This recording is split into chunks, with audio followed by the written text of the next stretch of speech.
آپ لوگ پوچھتے ہیں نا کہ مجھے سیاست میں جانے کی کیا ضرورت ہے، مجھے پھکی بیچنی چاہیے، یہ سوال ہے نا آپ لوگوں کا۔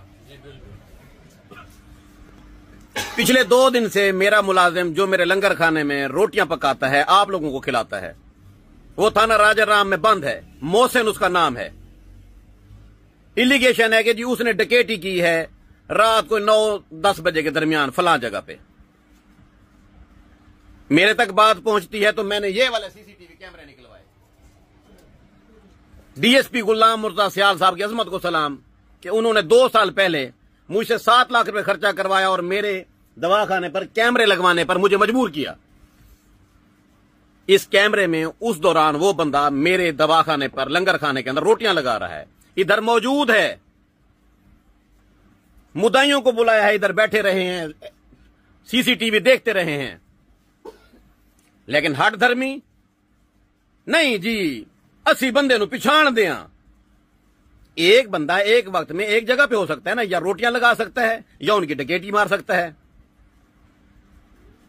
لازماً یہ سازش ہے میرے کسی مخالف کی، یہ وجہ ہے کہ مجھے اسمبلی میں جانا پڑ رہا ہے۔ پولیس کلچر کبھی ختم نہیں ہوتا، رگڑا لگایا جاتا ہے، شرفا کو بلیک میل کیا جاتا ہے، ان سے پیسے بٹورے جاتے ہیں۔ یہ تو شکر ہے میرے پاس CCTV لگا ہوا ہے، کیمرے لگے ہوئے ہیں اور بندہ یہاں موجود ہے، اس کے باوجود پولیس اس کو نہیں چھوڑ رہی۔ آپ لوگوں کی کیا رائے ہے کوئی پولیس افسر جو میری امداد کرے؟ CPO Multan, DPO Multan, RPO Multan, IG Punjab, میں سامنا کرنے کے لیے تیار ہوں۔ اگر میرا روٹیاں پکانے والا بندہ آپ کا ڈاکو ہے، قسم اللہ پاک اسے چوک میں گولی مار دیں، میں اس کا ولی وارث نہیں ہوں، لیکن کسی غریب کے بچے پر میں ظلم نہیں ہونے دوں گا کہ پولیس اس کو رات کو لٹکائے، اس کے ناک میں پائپ پانی ڈال دے، اس کی چھترول کر دے۔